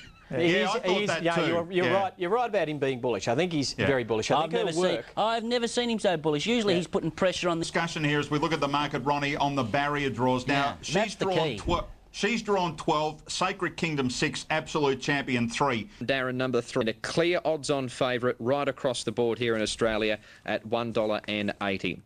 Up at Port Lincoln. Behind the gates in Hong Kong. Between the pair and the betting, honestly, Sacred Kingdom at $1.40 at the moment, and Miss Andretti at 4.7. Unbelievable odds about the mare. Away they go. Green Birdie's taken straight back to last, and deep out Miss Andretti's ridden for speed. So is YB. YB. Sunny Singh, Ben Bourne near the inside, and Royal Delight's going forward. There's plenty of speed. And Shane Dye, Sacred Kingdom. He's got horses on his outside. Sunny Power and Teaser improving. Then Marchand Door and Green Birdie is last. Racing to the bend. It's Royal Delight in front from Ben Bourne. Desert Lords out 3 wide. Miss Andretti's 4 wide. And 5 wide is YB. Sunny Singh behind them. Sacred Kingdom's giving away 4 lengths. It's Royal Delight in front. Absolute Champions coming hard. Now Sacred Kingdom's into the clear. Miss Andretti can't go with them. Sacred Kingdom charges up on the outside. He hits the lead from Royal Delight. Absolute Champion staying on doggedly, but Sacred Kingdom, he is world class. Sacred Kingdom's roaring away to beat Absolute Champion. Royal Delight third, Sunny Power fourth, and Scintillation. Marchand Doors run with credit. Then Green Birdie from Teaser. Desert Law, Miss Andretti's dropped right out from... Oh, he's picked them up so quickly, Sacred Kingdom. It was a cold ride by Gerard Mosse. And he has justified his 5-2 on quote. McKern Steel benchmark 78. So Rain Band firming into favouritism, and clearly 3 wide early. Well, Servile's fighting for his head in second place, but when being restrained, and Casa del Oro goes to the front now by the 1,000. Well, Casa del Oro left a lane by 2 on Servile with its mouth ajar. Danaman is third the fence. From the bend they come, and they straighten for home, and it's Casa del Oro off the fence, giving the run to Danaman. Servile's there in the orange, and here is down the centre. Rain Band coming with its run. Rain Band and Servile, they're battling for the moment. Then My Pal Costner running on. On the inside, Servile being tackled by, on the outside, Rain Band, and Rain Band pokes his head in front. Rain Band, Servile's not done with yet. Servile's kicking back. My Pal Costner late, but Servile gets on to win by about a neck on the line. Close to mine is My Pal Costner flying along with Rain Band. He didn't really seem to want to win. Go 11, Servile at $4.50, 180. Rain Band 150, and My Pal Costner at $1. I love that smile. That's what I think. Yeah, that's what I think you'll start to see. River inside Messiah. No Luck, Natural Destiny 3 wide. Matani's trying to peel off his back as they get to the corner, and then General Patton and Black Ink and Testifiable. They're homeward bound to the 400. Domingos a half recapitalised. Natural Destiny next on the outside from Yass River, and Matani's going through in the middle, followed by General Patton. Domingos leads at the 200 from Recapitalised. Here's Matani in the clear, and Natural Destiny from Yass River, but Matani, he's off and gone. Matani, he raced away from Yass River, and over the final part, the old boy to an absolute jog, walked in by 2.5 Yass River. Black Ink's got home from last to run third, in front of either General Patton or Natural Destiny. He had no luck again today, Natural Destiny. Further back then, oh, he walked in. He walked in. He just put about 3 on them, the twinkling of an eye, and Scriven just sat up on him, and he jogged to the line, this 8-year-old. He returned to racing on the 1st of December. He's $1.90 at the moment on course, and Dance Hero, who he just ran down, $2.60. One of the great highlights of my working at the races, Caroline, was that 3 weeks ago. One takeover target at Randwick, and he's at the moment, as I said, he's $1.90. 10 foot, about to come up, and Alberta's 2 lengths away last of all. So they've completed half the trip here, and Takeover Target on the inside is just in front of Dance Hero. King Rex is poised behind them. He's already got the stick out on Beauty Watch back behind them, and last of all is Alberta. Takeover Target on the inside and Dance Hero on the outside. They're eyeballing each other. They're like 2 prize fighters toe-to-toe at the moment, but Takeover Target has extended and raced away. Dance Hero's had enough. King Rex is next, and what's this down the outside? Alberta, turn it up. Alberta is coming at Takeover Target. Takeover Target is lifting. Alberta is coming on the outside. Oh, very tight right on the line. Alberta has dived at Takeover Target, and there's absolutely nothing in it. King Rex was third from Beauty. Takeover Target, I think she might have just got there. Let's have a look on the line. Oh, that is very close, isn't it? We need to wait for the photo on that. But what a good go. Takeover Target looked as if he's got it. Takeover Target has just got it. Takeover Target has held on the inside. Have a look at the photo there. Alberta goes to him. Takeover Target says, not today, son. Oh, and he put the bob right down. And then a nose. 2 3/4 lengths, as I said. 109.56. Takeover Target here, $2.50. Of course, it is the Group 2 Villiers Stakes, the feature race of the day. Group racing returning to Sydney. It is great to see. It is over the 14. number one. Over Target. He's been wonderful for racing in Sydney through this summer period. A lot of the good horses haven't come back. He watched. They're about to swing up for home in the Villiers, and Passagatira is the leader by a half a length on Takeover Target. Miss Pageantry on the outside third. Honour and Wars run up behind them looking for a split in the centre. And now he asked Takeover Target, and it quickly sprinted up and took the lead from Passagatira. Honour and Wars trying to come out behind the great Takeover Target, and then came further back Miss Pageantry, but Takeover Target raced away. Honour and War is coming after him. Takeover Target in front. He's unstoppable, is he? Yes, he won it, I think. I think Takeover Target held on to beat Honour and War, who dived right on the line. Photo, maybe Takeover Target from Honour and War. Third's pretty tight as... Diving at him right on the line. It's going to be a bob of the head. Has the Target got it? Oh, it looks it on that angle. Very hard to tell. Here's the photo coming up now. Takeover Target. He has won the Villiers. Takeover Target adding... Don't call him a freak, mate. He's a champion. He's an absolute champion, and close finisher, but that's Woodroom looking at this head on. I wouldn't be surprised, Caroline, if we do see a protest.